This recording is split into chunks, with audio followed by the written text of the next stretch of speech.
This video by Yorkshire AV is all about the English Electric E1.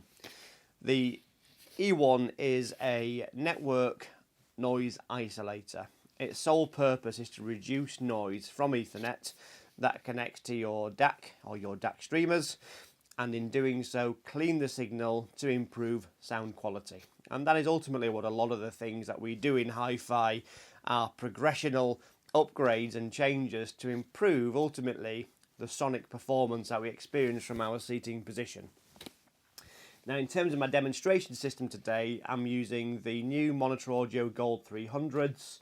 I've got a Cyrus ST40, or the 40ST should I say, which is their new generation Blue Sound enabled streamer, and a Cyrus 40 amp as well.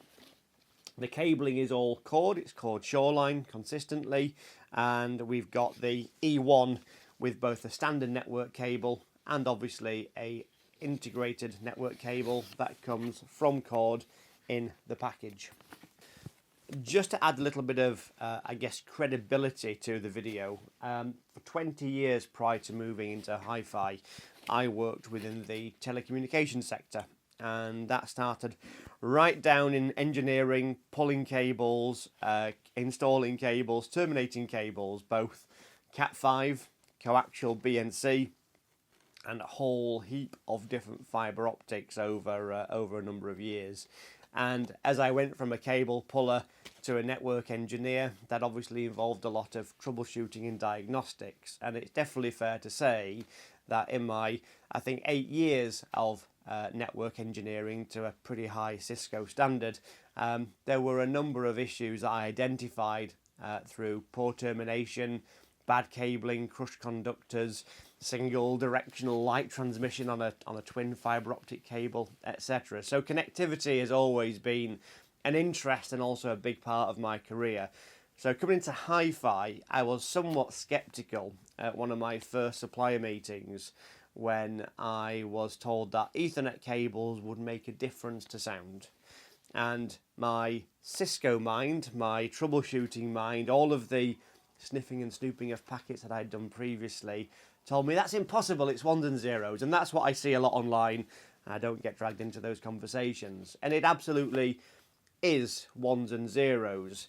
But a 1 and a 0 represents a top of a square wave on a digital circuit, and the 0 represents the bottom of a square wave. And if you were to zoom in on that square wave, you would see jagged edges, and you would see those jagged edges representing distortion. So the 1's not always a clean 1. The 1's got noise and attenuation, which affects how much of a 1 is read, and therefore is a 1 truly a 1. When we're looking at digital signals, be it USB, be it digital coaxial, be it Ethernet, what we're looking at is obviously digital signals transmitted over copper or fibre optic, and how that digital signal is being distorted through distortion. So distortion happens in a modern environment, ignoring the kilometres and kilometres of fibre optic networking that goes from the local point of presence to the breakout in the exchange, and certainly, we call it the last leg of the connection from your router or your switch into your environment is very much exposed to very different variables, and those variables are concentrated Wi-Fi. We didn't have Wi-Fi 20, 30 years ago. We had a little bit of maybe GSM and a little bit of telephony noise that was floating around, whereas in modern home environments we've got LED lighting, we've got Wi-Fi, we've got baby monitors, we've got microwaves, and there are things that we can do within our hi-fi systems that I've seen before: power conditioning. Some people use cable lifters on cables, some people use isolation platforms, which I'm really, really involved with and I'm on board with. They make a difference. So this little product here left me once again sceptical, because I wasn't sure how noise would be generated and taken away from something that is passive. So in terms of the E1, what is it, how does it work, and what's included in the box?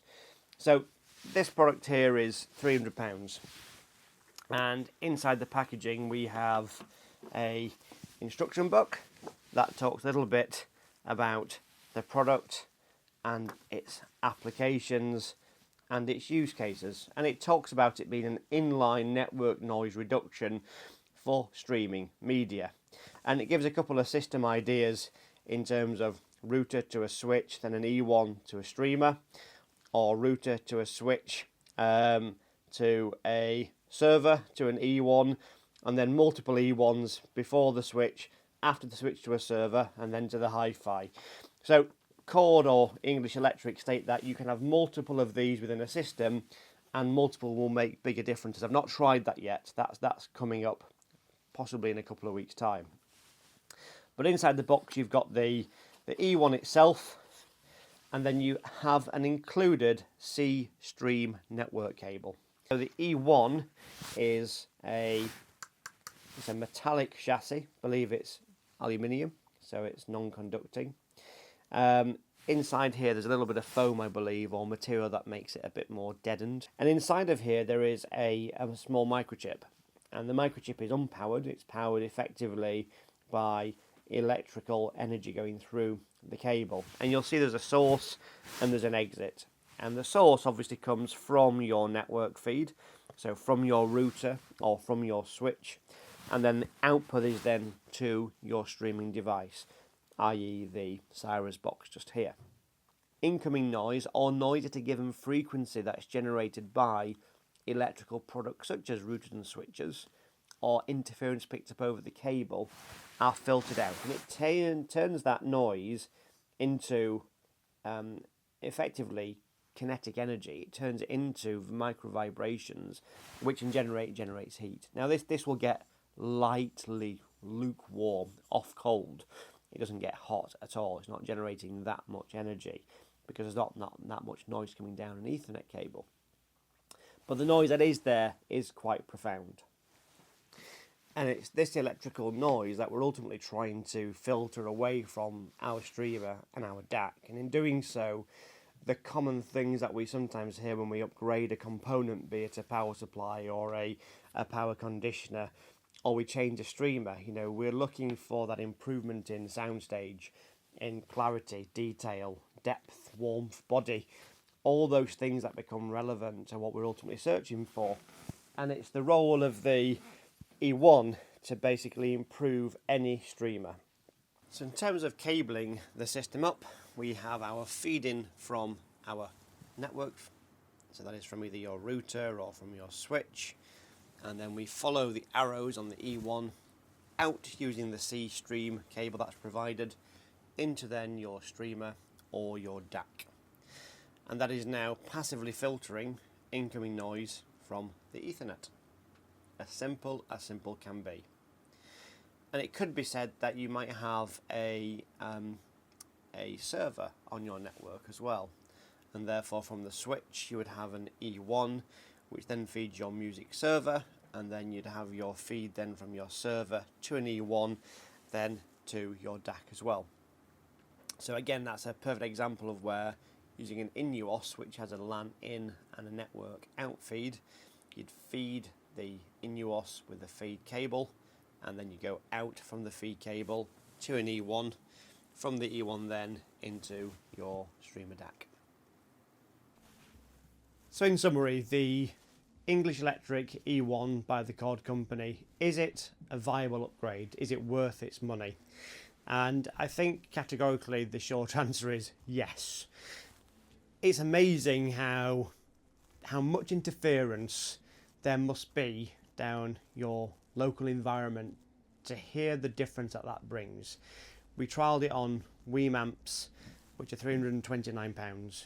We trialled it on a Weem Pro, a Blue Sound Node. We trialled it on the Cyrus, the Streaming 40 series, and we tried it on the Hi-Fi Rose RS130 via the copper.